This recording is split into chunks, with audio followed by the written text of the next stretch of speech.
Existe um grande terrorismo quando o assunto é tomografia. Talvez seja porque não é ensinado tão a fundo nas graduações e nas especializações, incluindo a especialização de radiologia. Mas a gente está acostumado com um exame que é muito mais complexo, que é a radiografia panorâmica.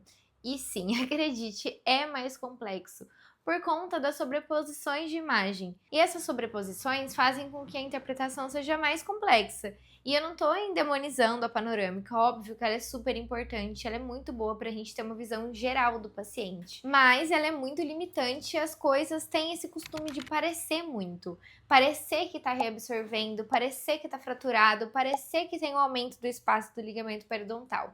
E isso é o tipo de coisa que a gente não vê na tomografia. As coisas não parecem, elas simplesmente são. Então, com a tomografia, realmente é 8 ou 80. Ou tá reabsorvendo ou não tá, ou tem aumento do espaço do ligamento periodontal ou não tem, ou tá anquilosado ou não tá. As coisas são mais claras, são mais nítidas, porque a gente não tem sobreposição de imagem. A tomografia ela é muito diferente dos exames que a gente está acostumado, né, que são os exames bidimensionais, porque é um exame dinâmico. A gente está acostumado com a panorâmica, que é uma foto só, com a periapical, né, que é só uma imagem. Agora, a tomografia é um conjunto de imagens que a gente consegue manipular, vira um vídeo praticamente, e o diagnóstico vai sendo construído a partir do decorrer dessas imagens. Antes de começar a trabalhar com isso, a minha principal dúvida e o meu maior receio era em relação aos cortes anatômicos e também em relação ao software. Eu tinha medo de não conseguir mexer, de não conseguir aprender, mas aí depois que eu fui praticando, as coisas foram realmente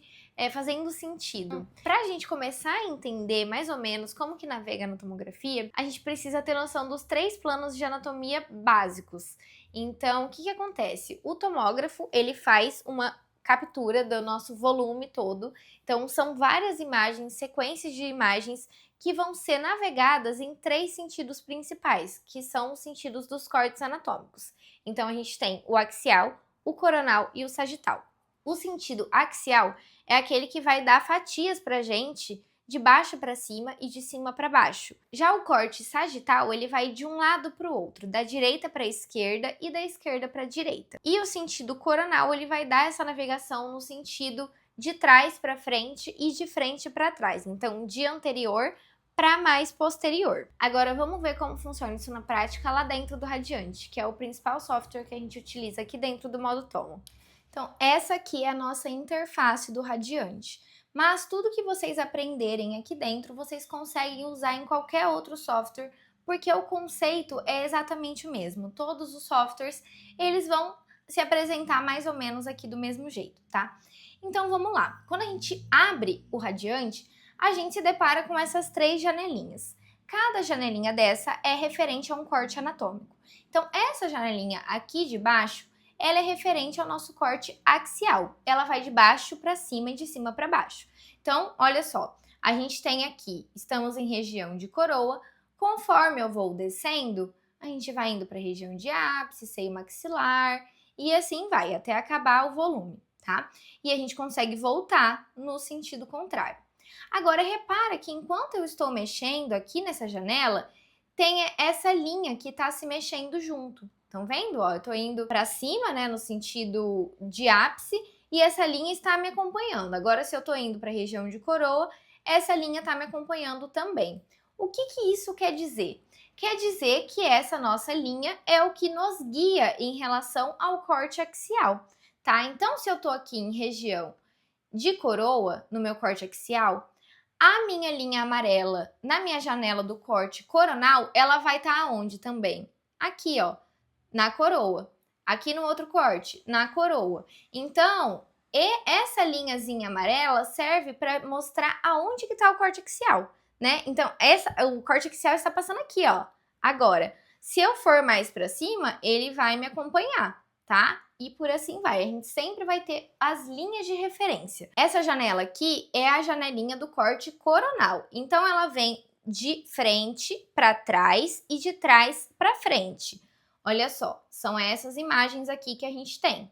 E a nossa linha de referência é essa linha rosa. Conforme eu estou mexendo no corte coronal, essa linha rosa está acompanhando pra gente. E lembra que eu falei que o corte coronal ele vai de frente para trás e de trás para frente? olha só o que está acontecendo aqui, ó, que dá pra gente ter mais noção. A gente está na região anterior, olha só, espinha nasal anterior aqui. Conforme eu vou mexendo nessa janela, a nossa linha está indo para trás. E é exatamente isso, olha só, ó, estamos de trás para frente agora.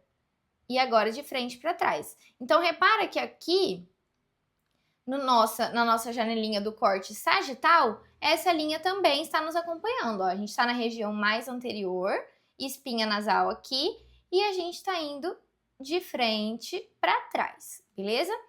Agora, no corte sagital, é aquele corte que vai de um lado para o outro, da direita para a esquerda, no sentido lateral. Quando eu mexo nessa janela, olha só a nossa linha azul aqui de referência. Ela está indo de um lado para o outro. Só que, vocês estão vendo que essas imagens, elas não nos mostram nada, elas são confusas, elas são bagunçadas?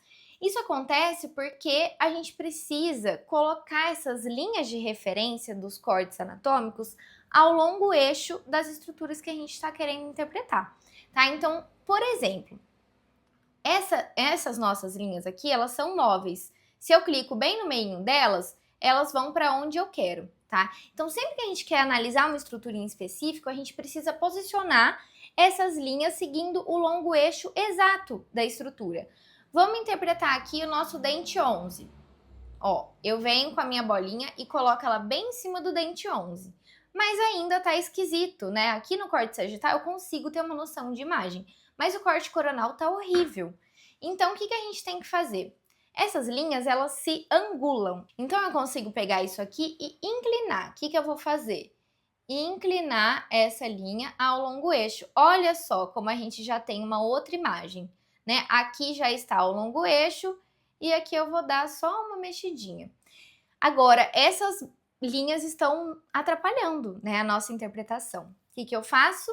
Eu aperto F3, é um atalho que tira essas linhas. Então agora a gente já tá com uma vista muito mais privilegiada, né? A gente tá ao longo eixo do dente 11, vendo todas as características que ele tem para nos mostrar.